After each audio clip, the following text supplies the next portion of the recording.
শীতের বিদায় আর বসন্তের আগমনী সুরের মাঝে আবহাওয়ায় নতুন সমীকরণ।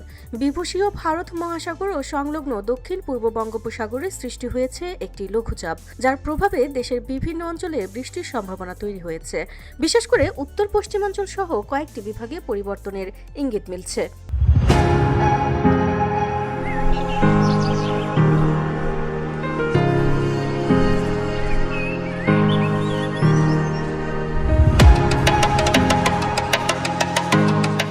বাংলাদেশ আবহাওয়া অধিদপ্তরের ১২০ ঘন্টার পূর্বাভাস অনুযায়ী আগামী কয়েকদিনের মধ্যে দেশের কোথাও কোথাও বজ্রসহ বৃষ্টি হতে পারে। শনিবার প্রকাশিত এই পূর্বাভাসে জানানো হয়েছে, সোমবার থেকে আকাশ মেঘলা হতে শুরু করবে। সেদিন রংপুর, রাজশাহী, ঢাকা, খুলনা ও বরিশাল বিভাগের দু এক জায়গায় হালকা বৃষ্টির সম্ভাবনা রয়েছে।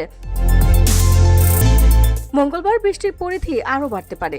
এদিন রংপুর, রাজশাহী, ঢাকা, ময়মনসিংহ, খুলনা, বরিশাল ও সিলেট বিভাগের কিছু কিছু জায়গায় বৃষ্টি কিংবা বজ্রসহ বৃষ্টির সম্ভাবনা রয়েছে। বুধবার ঢাকা, খুলনা ও বরিশাল বিভাগে অস্থায়ীভাবে দমকা হাওয়া সহ বৃষ্টির পূর্বাভাস দেওয়া হয়েছে। তাপমাত্রাতেও আসছে পরিবর্তন। ২১ ও ২২ ফেব্রুয়ারি সারা দেশে দিন ও রাতের তাপমাত্রা সামান্য বাড়তে পারে। তবে বৃষ্টির প্রভাবে ২৫শে ফেব্রুয়ারি থেকে তাপমাত্রা কিছুটা কমতে শুরু করবে। বর্ধিত ৫ দিনের পূর্বাভাসে রাতের তাপমাত্রা আরও কমার আভাস রয়েছে।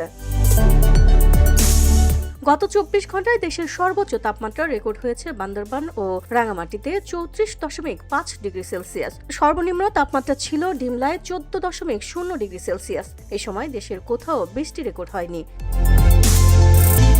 আবহাওয়াবিদ AKM নাজমুল হক জানিয়েছেন, বর্তমানে একটি উপমহাসাগরীয় উচ্চচাপ বলয়ে বর্ধিতাংশ বিহার ও তৎসংলগ্ন এলাকায় অবস্থান করছে।